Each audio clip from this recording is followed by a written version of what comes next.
ধারাবাহিকের শুরুতে দেখা যায় সোহাগের বাপের বাড়ি থেকে তো সোহাগকে ফোন করেছে। ঠাম্মি সোহাগকে বলছে যে মা রে তুই কি করছিস। সোহাগ তো নিজের কষ্টটাকে চেপে রেখে বলছে যে না আমি ভালো আছি, আমি এই একটু রান্না করছিলাম। সোহাগের ঠাম্মি তো সোহাগকে অনেক কিছু বলছে। সোহাগের তো এদিকে মন মেজাজ একদম ভালো নেই, ওর তো কথা বলতে ইচ্ছা করছে না, কিন্তু কি করবে। নিজের কষ্টটাকে চেপে রেখে ঠাম্মির সঙ্গে বেশ হাসি খুশিভাবে কথা বলছে। কিছুক্ষণ কথা বলার পর সোহাগ ফোনটা রেখে দেয়। সোহাগ তো ফোনটা রেখেই কান্নায় যেন খুব ভেঙে পড়েছে। এরপর দেখা যাচ্ছে কিছুক্ষণ সময় কেটে যায়। বিষ্টু রান্নাঘরে এসেছে, এসে মাইক্রোওভেনটা দেখে বলছে যে ইস আমার জন্যই না মাইক্রোওভেনটা খারাপ হয়ে গেল গো। সোহাগ তখন বিষ্টুদাকে বলছে বিষ্টুদা তোমার কি দোষ বলো, আমার জন্যেই তো এই সমস্ত কিছু হয়েছে। তুমি তো আমাকে সবটা বলেই দিয়েছিলে, আমি তো পারিনি। বিষ্টু তখনই সোহাগকে বলছে না না বৌদি তোমার জন্য কিচ্ছু হয়নি, আমি তো আসল কথাটাই তোমাকে বলতে ভুলে গেছিলাম। আসলে ওই ললিপপটার ওই আংটাটা বের করে নিয়ে তারপরে মাইক্রোওভেনের ভেতরে দেওয়া কথা ছিল, কিন্তু আমি ওই কথাটাই তো তোমাকে বলতে ভুলে গেছি। ছি ছি ছি, আমি যে কেন চলে গেলাম এখান থেকে। সোহাগের তো মনটা খুব খারাপ। বিষ্টুদাকে বলছে ছাড়ো না বিষ্টুদা, যা হওয়ার তো হয়ে গেছে। সন্ধ্যাবেলায় গিন্নিমাকে প্রাইজ দিতে অনেক লোকজন আসবে। গিন্নিমা বারবার করে বলে দিয়েছে ওদের আপ্যায়নে যেন কোনো ত্রুটি না হয়। আমি যদি আবার কোনো ভুল করে ফেলি তাহলে কি হবে বলো তো। বিষ্টু তখন সোহাগকে বলছে ও দি তুমি আর ভয় পেও না, এবার আমি তোমার পাশ থেকে আর কোথাও যাব না। অপরদিকে দেখা যাচ্ছে পিঙ্ক ওমান ক্লাবের সমস্ত সদস্যরা মিলে ময়ূরাক্ষীর জন্য ছোট্ট একটা অনুষ্ঠানের অ্যারেঞ্জ করেছে। সংযুক্তা সকলকে বলছে যে বেস্ট অ্যান্দ্রাপনা অ্যাওয়ার্ড আমাদের ক্লাবের তরফ থেকে জিতে নিয়েছে ময়ূরাক্ষী মল্লিক। ওর এই সাকসেসের পেছনে চাবিকাঠিটা কি সেটাই উনি এখন স্টেজে এসে বলবেন। ময়ূরাক্ষী তো এবার স্টেজে চলে যায়, সকলে মিলে তো ময়ূরাক্ষীকে অ্যাওয়ার্ড ফ্যাওয়ার্ড যা দেওয়ার সমস্ত কিছু দিয়ে দেয়। ময়ূরাক্ষী এবার সকলকে বলছে আমি একবার জীবনে যেই জেদটা নিই না, সেই জেদটা যতক্ষণ না পূরণ হয় সেইটা পাওয়ার জন্য মাটি কামড়ে ধরে থাকি। জেদ আর ধৈর্য যেই মানুষের থাকবে তার সাকসেস আসতে বাধ্য।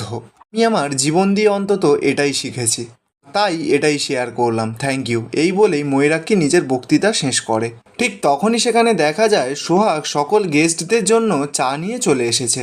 আর সেখানে থাকা লোকগুলো ময়ূরাক্ষীকে খুব প্রশংসা করছে, বলছে ময়ূরাক্ষী এত বড় বিজনেসম্যান হলে কি হবে, দেখো কত সুন্দর মাটির সঙ্গে মিশে থাকে, নিজের বৌমাকে দিয়েই চা দেওয়াচ্ছে।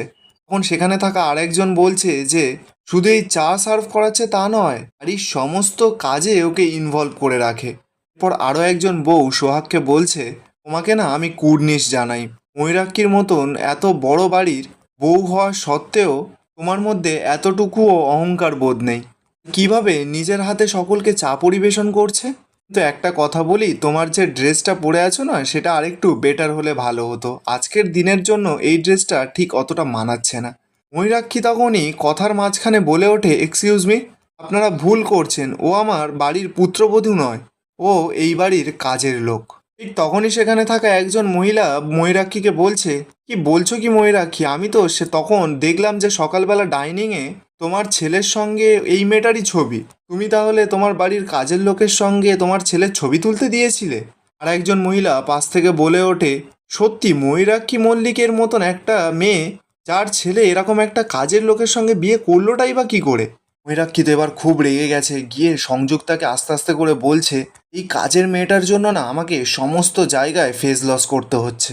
সংযুক্তা তখন ময়ূরাক্ষীকে বলছে তুই একদম চিন্তা করিস না, ওই কাজের মেয়েটাকে আমি একদিন জব্দ করেই ছাড়বো।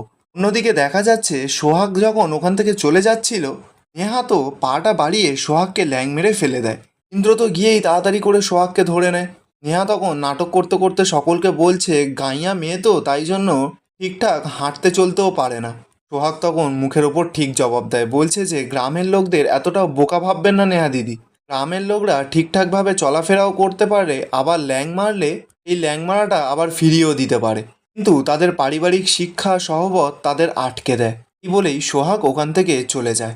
এরপর দেখা যাচ্ছে ময়ূরাক্ষী তো ওর বান্ধবীদের নিয়ে বেশ অনুষ্ঠানটা চালিয়ে যাচ্ছে। ঠিক তখনই সেখানে দেখা যায় সূর্য, মিতা, বিবেক, তারপর আর সব বান্ধবী বন্ধুদের নিয়ে এসে পান ছেড়ে ছেড়ে নাচতে নাচতে ভেতরে ঢুকছে। ময়ূরাক্ষী আর ময়ূরাক্ষীর বান্ধবীরা তো সকলে এটা দেখেই অবাক। ময়ূরাক্ষী তো রেগে লাল হয়ে যাচ্ছে, কিন্তু কিছুই করতে পারছে না। ময়ূরাক্ষী মনে মনে বলছে সূর্য হঠাৎ আবার এতটা এনজয় করছে কেন, সকালে তো রীতিমতন আমাকে অপমান করে গেল। আমার এই অ্যাওয়ার্ড পাওয়া নিয়ে এখন বুঝতে পারছি না ও কি করতে চলেছে। সংযুক্তা তখন বলছে ময়ূরাক্ষী আজকে বেস্ট অন্ধ্রাপনা অ্যাওয়ার্ড পেয়েছে বলে সূর্য মনে হয় আনন্দে আত্মহারা হয়ে গেছে। সংযুক্তা এরপর চিল্লে চিল্লে সূর্যকে বলছে থ্যাংক ইউ সূর্য, তোমার এই আনন্দটা সকলের সঙ্গে শেয়ার করার জন্য। সূর্য তখন সরাসরি বলছে আন্টি আমার আনন্দের কারণটা কিন্তু অন্য, আমার মম অ্যাওয়ার্ড পেয়েছে তার জন্য আমি খুশি, কিন্তু আজকে আমার এই উচ্ছ্বাস অন্য কারণে। ময়ূরাক্ষী তো কথাটা শুনেই অবাক। সূর্য তখন সকলকে অ্যানাউন্স করে বলছে আজকে আমার এক বন্ধু মানে আমার ক্লোজ ফ্রেন্ডের হ্যাপি বার্থডে, আর তাকে আমি আপনাদের সকলের সামনে কিছুক্ষণের মধ্যে প্রেজেন্ট করছি।